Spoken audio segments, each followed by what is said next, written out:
5:33 p.m. How Abby became Abby.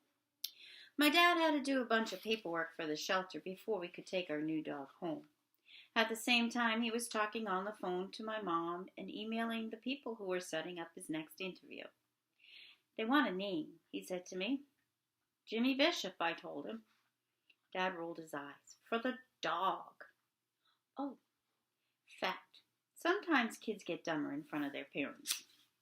I looked at the dog. The dog looked back at me. She had the cutest face I'd ever seen, but also the saddest. I wanted to name her something that would make her a little less sad. Happy, I said to my dad. Let's name her Happy. Got it, he said. I wasn't sure if he was saying that to me or my mom on the phone. And then he wrote something down and handed the paperwork to the lady who ran the shelter. Congratulations, she said. Getting a dog is a wonderful thing, both for your family and your pet. She looked down at the paperwork. Abby is a very lucky girl. Huh? I stared at my dad. Abby? He stared back. What? That's what you said. I looked at the dog, who had been named Happy, for about 7 seconds. But you know what? I didn't care what her name was, as long as she was mine. Hi, Abby, I said. I'm Jimmy. 6:17 p.m. When we got back to the house, there was a strange car in the driveway. Who's that, Dad? Dad turned off the engine. Must be the new sitter. New sitter? What happened to Becky? I loved Becky. She was nice and friendly and always let me have seconds for dessert. She had to go back to college, my dad said. I know you wish she was your full-time babysitter, but it turns out she has other career goals. That stinks. Why tonight? Dad sighed. While we were getting Abby, Mom called to remind me that she has a client in town, and I'm supposed to join them for dinner. But we just got a new dog. Yeah, no kidding, said my dad. Great timing, huh? I'm pretty sure your mother's not too happy with me right about now. Whatever. I couldn't care less if Mom was mad at Dad. It was her fault that she was always busy. Meanwhile, I had a new dog and a new babysitter all on the same night. I suddenly got a nervous feeling in my stomach. While my dad checked his phone for the 99th time that day, I put the leash on Abby to go inside. I had to wake her up. She'd slept the whole way home, which was kind of amazing since I figured she'd be super excited about her new adventure. I guess she was kind of excited, though, because the minute we got in the house, she peed on the floor. Well, well, well, said a voice I'd never heard before. What have we got here? Let's get that cleaned up. I looked up and saw a lady walking in from the kitchen with a mop and smiling at my brand new dog. The lady was very tall, and she walked with a cane. Everything about her seemed kind of old except for her hair. She had long red hair. The lady looked at me. Hello there, she said. Are you the new babysitter? She smiled, revealing a mouthful of jagged yellow teeth. Profile: Mrs. Cragg. Age: not sure I can count that high. Occupation: babysitter. Interests: not brushing her teeth, apparently. I am indeed, young man, and you must be Jimmy. She seemed friendly enough, but I noticed she was looking at my blotch, and suddenly I felt nervous. Before I could spit it out, my dad came through the front door. Ah, Mrs. Cragg, he said, so nice to meet you. My wife mentioned you'd be here. Mrs. Cragg? What kind of name was that? I am indeed Mrs. Cragg, she answered, running a hand through her hair. And you must be Mr. Bishop. A real pleasure to meet you. As they shook hands, Mrs. Cragg looked down at Abby. I didn't realize a dog was part of the equation, she said. Abby looked up at the lady and yawned. Oh, yes, said my dad. One of those spontaneous decisions, I'm afraid. Hopefully that's not a problem. Not at all, said the little old lady. But I could tell by her eyes. She was lying. My dad turned to me. Jimmy, With Becky going back to college and me hopefully going back to work, we thought it might be a good time to get some more permanent help. Someone who can take care of you after school and drive you and your sister to your activities, that kind of thing. And since Mom and I need to go out to dinner tonight, we thought we'd get a head start on things. He nodded at Mrs. Cragg. Mom ended up calling Barnaby Bradford's bestest babysitters and asked Mr. Bradford for his most highly regarded employee. And he sent over Mrs. Cragg. If everything works out tonight, she'll come back tomorrow afternoon while I'm in the city. Sound good? Dad held out his hand for a high five, but I was too busy staring at Mrs. Cragg. She gave me and my dad a warm smile, but when she looked at the dog, the smile disappeared. I looked at Abby. She wasn't yawning anymore. Now she was totally alert, staring back up at Mrs. Cragg. A standoff. Uh-oh, I thought to myself. This can't be good. 6:42 p.m. When Misty got home from cheering practice, I was in my room putting up a new Hank Barlow poster. She came upstairs, took one look at Abby, and started laughing. What kind of ridiculous-looking dog is that? Have I mentioned that Misty is a terrible, horrible person? The best kind, I snapped. The kind that needed to be rescued. Misty bent down to get a closer look. Well, I guess she's so ugly she's cute. She petted Abby for a few seconds and then stared down at her hand. Ew, dog fur, she screamed and ran to the bathroom. Fact. Even though a brother and sister might have the same appearance, it's still possible for them to be the two most opposite people who have ever lived. After scrubbing Abby's fur off her like it was chicken pox or something, Misty came back into my room and flopped down on my bed. What's the deal with the new babysitter, she said. Mrs. Cragg? What kind of name is that? I nodded. Beats me. Dad said that Becky went back to college. Bummer, said Misty. For you, I mean. Since Misty was 14, she didn't consider herself part of the whole babysitter situation. Although she liked having one, because it meant she could go out whenever she wanted and not have to watch me. Gee, thanks, I said. I'm already pretty sure that Abby and Mrs. Cragg don't like each other. Misty rolled her eyes. Whatever. I just hope Dad doesn't get that job. That's a terrible thing to say, I said. But I secretly agreed with her. Having Dad home was awesome. Misty's phone buzzed. She read a text, laughed, and immediately texted back. What was that? I asked her. Just friend stuff, she said. She said that to me all the time.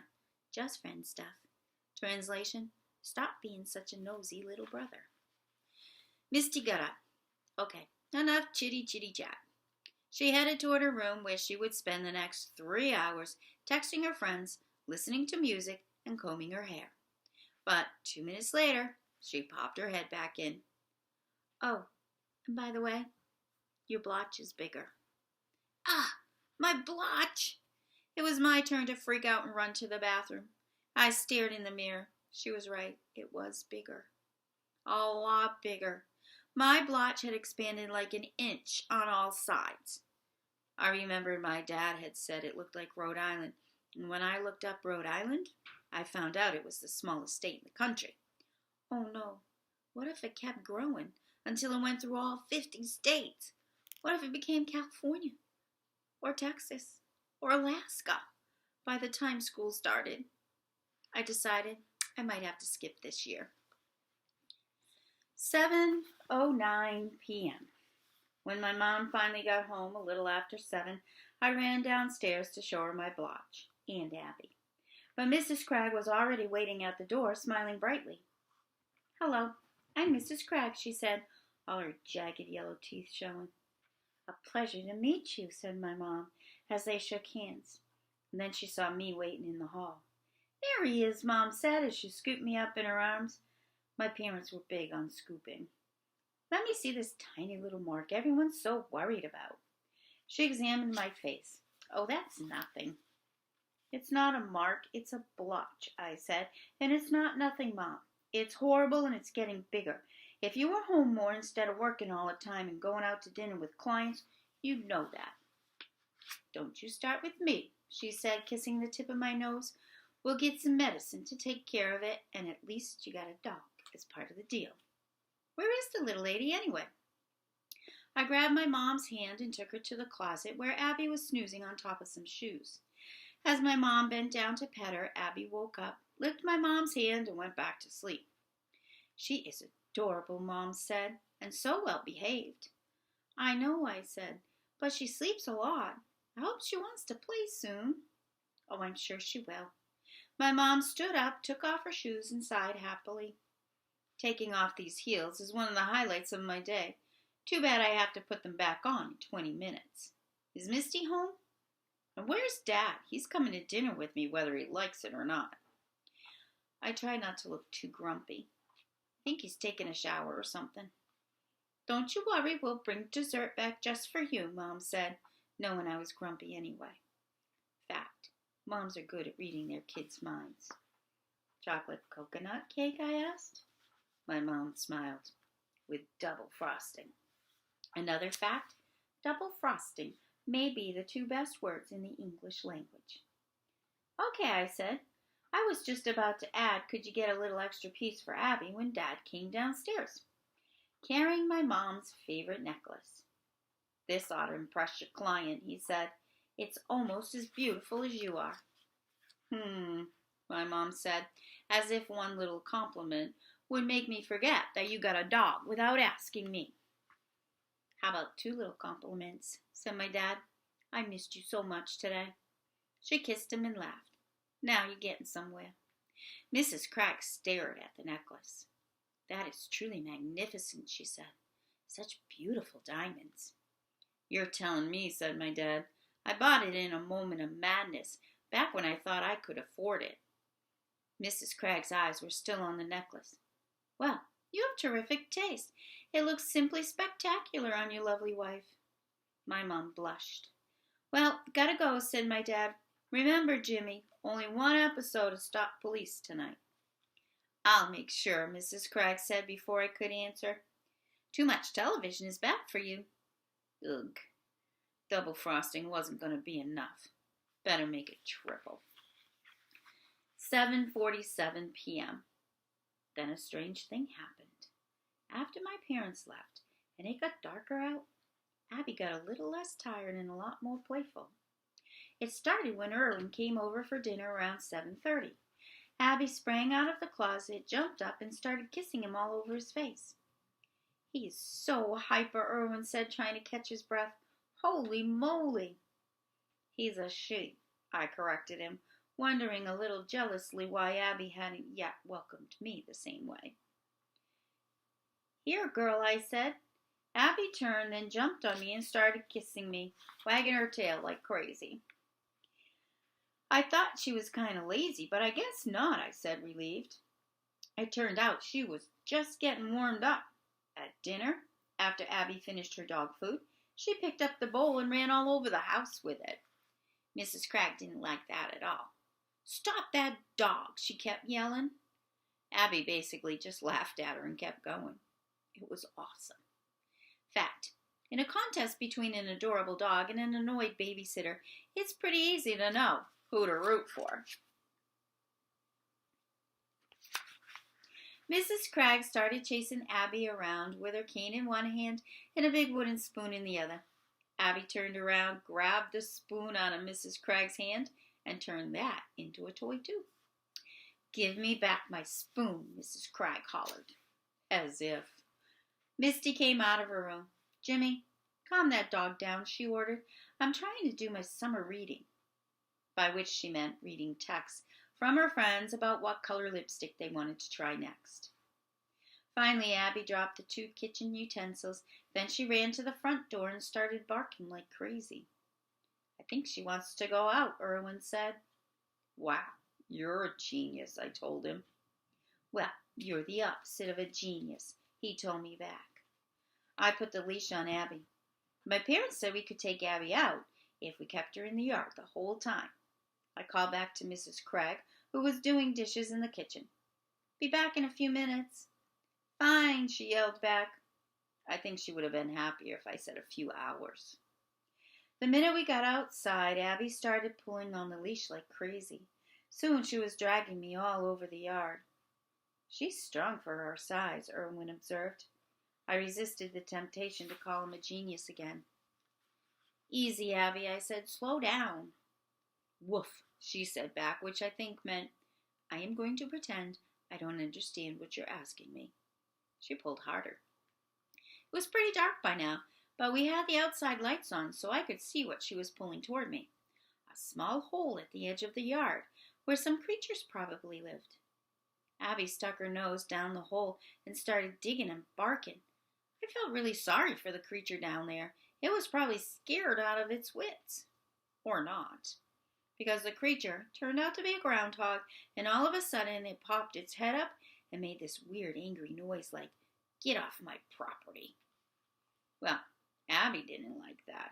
She didn't like that at all. She lunged forward and growled. And when she growled, I saw her fangs for the first time. Whoa. I always knew dogs had fangs, but these fangs were capital letter fangs. They were huge and sharp and serious. Practically Jonah Forster fangs. The groundhog must have thought so too, because it went back down its hole in half a second and never came back up. Abby kept growling though. Abby, I said, that's enough. She finally put her fangs away, looked up at me and wagged her tail. Then she jumped up and gave me a huge kiss. We better go back inside, Irwin said. I think he was a little surprised by Abby's unpredictable behavior. He wasn't the only one. 8:19 p.m. Irwin and I played with Abby for another half hour. She still had tons of energy, even though we'd gotten a bunch of dog toys from the shelter. She preferred playing with an empty milk container that she stole from the recycling bin. Fact. Dogs like playing with non-toys more than toys. When Mrs. Craig tried to take the milk container away from her, out came Abby's fangs. This dog is insane, cried Mrs. Craig. Irwin and I laughed. It's not funny, bellowed Mrs. Craig. She was wrong. Abby kept driving Mrs. Craig crazy until 9 o'clock, when Irwin's dad came to pick him up. Meanwhile, I was getting tired. My parents weren't home yet, and Abby was still running all over the house. I texted my dad. Abby's acting kind of hyper. What kind of dog is she? 5 minutes later, he texted me back. Home in 20 minutes. Make sure she doesn't break anything. Not helpful. I knocked on my sister's door. She opened it a crack. What do you want? Abby's being really weird. She slept all day, but now it's nighttime, and she's got tons of energy. Plus her fangs are huge. Misty rolled her eyes. What is wrong with you? Newsflash, dogs sleep a lot, and double newsflash, dogs have fangs. She shut her door with a slam. I played tug-of-war with Abby in the milk container in the TV room for a while more, until Mrs. Craig yelled from the kitchen, Jimmy, time to get ready for bed. I guess her new policy was not to be in any room that Abby was in. When I went to the bathroom to brush my teeth, I looked in the mirror. I couldn't believe it. My facial blotch was smaller. It turned out playing with Abby while she made Mrs. Craig miserable was the best thing that could have happened to my blotch. A few minutes later, my parents got home, and I gobbled down my chocolate coconut cake in about 3 bites. As my parents talked to Mrs. Craig, she smiled at them as if everything was totally swell. We had a wonderful evening, she said, twirling her bright red hair. Your children are so well behaved, and that little dog is just adorable. Misty, who came downstairs to watch TV in the other room, looked up at me and rolled her eyes. My mom asked me, Honey, did you and Irwin have a good time tonight? I was about to say that Mrs. Craig and Abby didn't get along, but then I got this bad feeling that my parents would blame the strange new dog instead of the sweet old lady. I didn't want to risk any bad feelings about Abby, not on the first day. Everything was great, I said, and we didn't watch TV the whole time. My mom pretended to faint. It's a miracle. My dad shook Mrs. Cragg's hand. Well, so far so good, my dad told her. What do you say we give this a shot? I have to be back in the city for more interviews over the next few days. Would you mind coming in the afternoons for the rest of the week? Seriously? Misty yelled from the other room. Not for you, my mom said. For Jimmy. Mrs. Cragg smiled at my parents. I'd be delighted, she said. In the meantime, I've made some breakfast treats for you to enjoy in the morning. They're in the fridge. I looked at Abby. She looked at me. I'm pretty sure we were both thinking the same thing. We better get used to looking at yellow teeth. 10:09 p.m. I asked Dad to let Abby sleep in my room. He yawned. Fine. In fact, the best time to ask your parents for something is when they're really tired. I hopped into bed and picked up my copy of Thank Goodness, my favorite book of all time. Did I mention that already? Anyway, Thank Goodness is the first book in the Jonah Forrester series, the one where Jonah discovers he's a vampire, but Jonah decides to use his powers for good. He becomes a policeman in Los Angeles where no one knows his true identity. I was rereading the part where he goes to a Los Angeles Dodgers game and saves everyone by biting a bad guy who's about to fill the concession stand with poisonous hot dogs. Jonah Forrester is awesome. Vampires are awesome. I think the last thing I thought before falling asleep was, I hope I meet a vampire someday. Sometime after 12 a.m. I remember dreaming about Jonah Forrester taking me out for ice cream and him ordering a strawberry milkshake. I remember hearing a whoosh like the wind and then a thwack like a door slam. I remember rubbing my eyes and looking around. I remember checking Abby's bed and realizing that she wasn't there. I remember noticing that the window was open. I remember looking out the window and seeing a small shape scurrying along the driveway. I remember thinking it was Abby, but then saying to myself, you're half asleep. You're probably just seeing things. I remember lying back down in bed, thinking about stuff. How I had a blotch on my face. How I got an awesome but strange dog. How I got a new babysitter. And Dad might get a job. And I remember the last thing I said to myself before I fell back asleep. Boy, what a crazy day.